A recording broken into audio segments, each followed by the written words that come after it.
Students often learn that acetylcholinesterase hydrolyzes acetylcholine into choline and acetate. While that's correct, it misses the most interesting part of the reaction. The enzyme doesn't simply catalyze hydrolysis. Instead, it briefly forms a covalent intermediate in which the enzyme itself becomes acetylated. In this presentation, we'll follow that catalytic cycle step by step and see why it makes acetylcholinesterase such a remarkably efficient enzyme. Acetylcholinesterase plays a vital role at cholinergic synapses, such as the neuromuscular junction and autonomic ganglia. At these synapses, an action potential arriving at the presynaptic nerve terminal opens voltage-gated calcium channels, allowing calcium ions to enter the nerve terminal. The increase in intracellular calcium triggers synaptic vesicles containing acetylcholine to fuse with the plasma membrane and release their contents into the synaptic cleft by exocytosis. Acetylcholine diffuses across the cleft and binds to cholinergic receptors on the postsynaptic membrane. In this example, nicotinic acetylcholine receptors respond by opening their ligand-gated, non-selective cation channels, allowing predominantly sodium ions to enter the cell and depolarize the membrane. If this depolarization reaches threshold, nearby voltage-gated sodium channels open, triggering an action potential in the postsynaptic cell.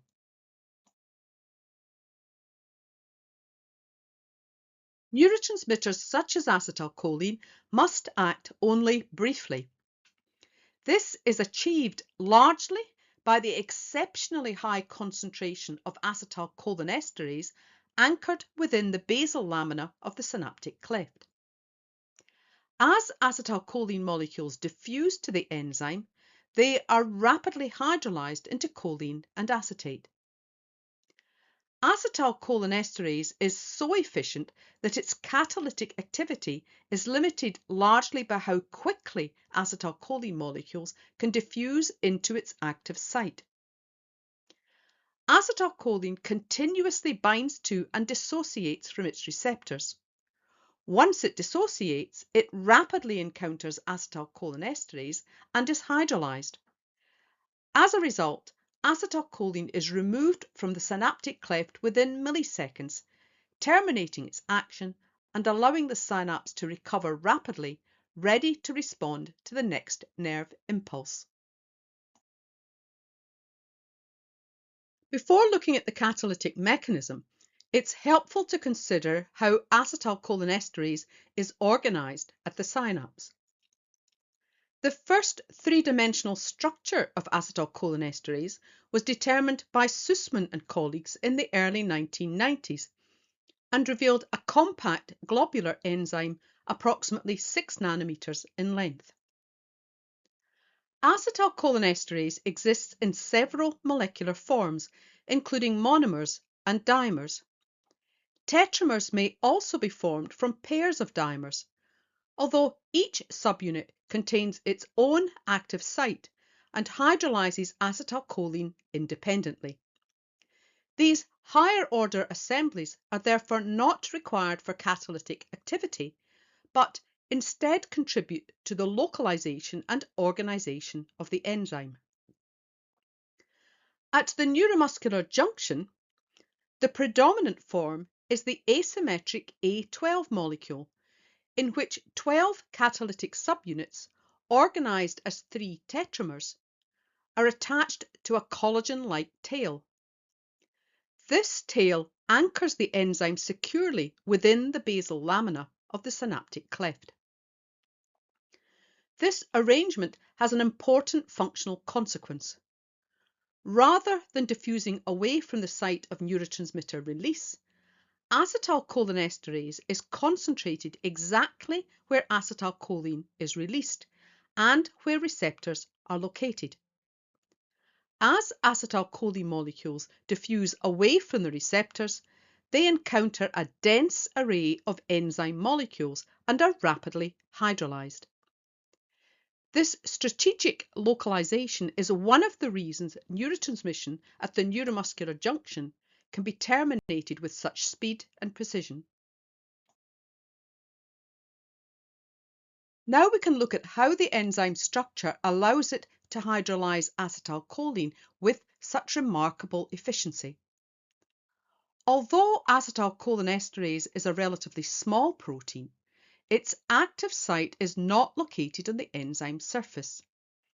Instead, it lies at the bottom of a deep and narrow catalytic gorge that extends into the centre of the molecule. Acetylcholine must diffuse down this gorge before it can be hydrolyzed. Within the active site at the base of the gorge is the anionic site, lined by aromatic amino acid residues, particularly tryptophan and phenylalanine. These help bind and correctly orient the positively charged choline portion of acetylcholine. Adjacent to the anionic site are three amino acid residues that form what is known as the catalytic triad. These are serine, histidine, and glutamate. Each residue has a distinct role. The hydroxyl group of serine will form a transient covalent bond with acetylcholine.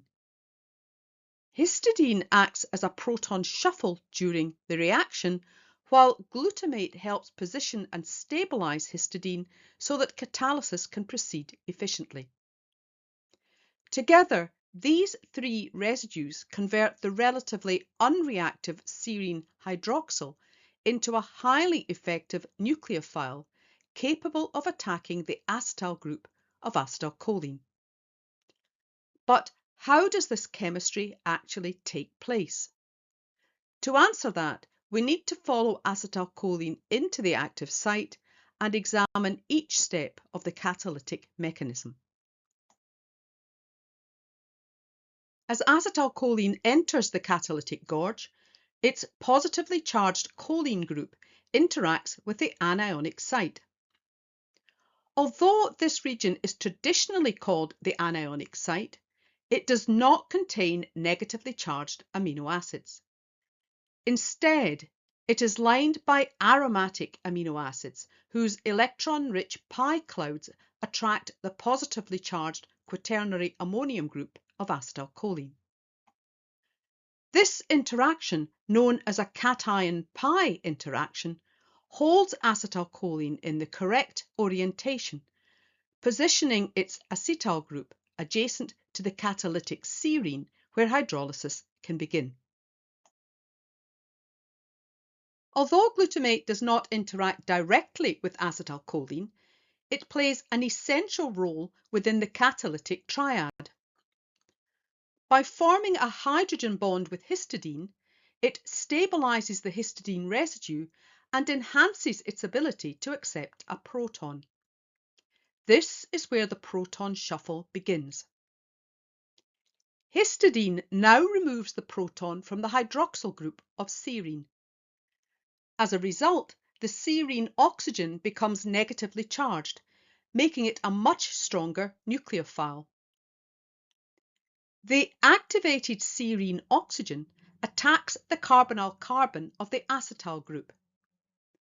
As the new covalent bond begins to form, the carbonyl double bond opens and a short-lived tetrahedral intermediate is produced in which the carbonyl carbon of the acetyl group is temporarily bonded to 4 atoms. The negative charge has now shifted from the serine oxygen to the original carbonyl oxygen. This unstable tetrahedral intermediate exists only briefly before the reaction proceeds to the next stage. As the negatively charged oxygen reforms the carbonyl double bond, the bond linking choline to the acetyl group begins to break. Histidine now donates the proton it accepted from serine to the choline group. This completes the first stage of the proton shuffle and allows choline to leave the active site. Choline is now released as the first product of the reaction. The acetyl group, however, does not leave with it.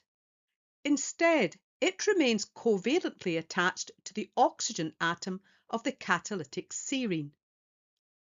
The enzyme has become transiently acetylated, forming the acyl-enzyme intermediate. Before another molecule of acetylcholine can be hydrolyzed, this acetyl group must be removed and the enzyme restored to its original state. This next stage of the reaction is known as deacylation. A water molecule enters the active site. Once again, glutamate forms a hydrogen bond with histidine as the proton shuffle resumes. Histidine removes a proton from the water molecule, converting it into a much stronger nucleophile. The activated oxygen atom of the water molecule attacks the carbonyl carbon of the acetyl group. As the new covalent bond begins to form, the carbonyl double bond opens, producing a second short-lived tetrahedral intermediate, in which the carbonyl carbon of the acetyl group is temporarily bonded to 4 atoms. This unstable intermediate rapidly collapses.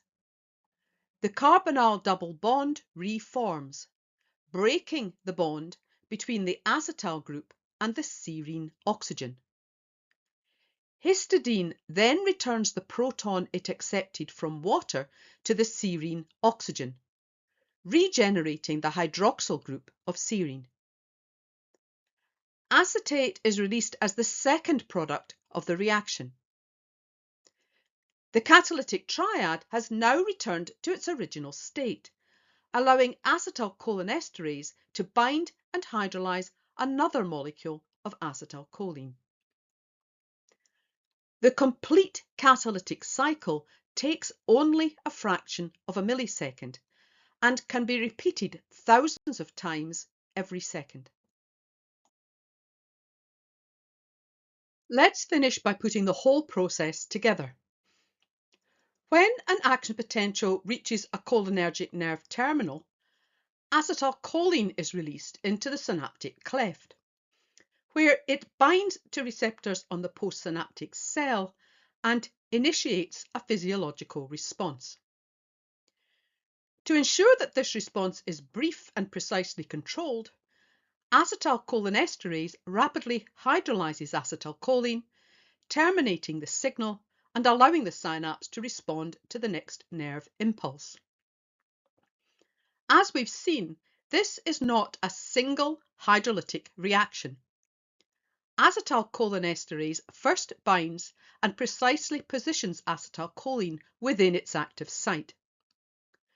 The catalytic serine attacks the acetyl group, releasing choline and forming a transient acyl-enzyme intermediate. Water then removes the acetyl group, releasing acetate and regenerating the enzyme, ready to begin the cycle again.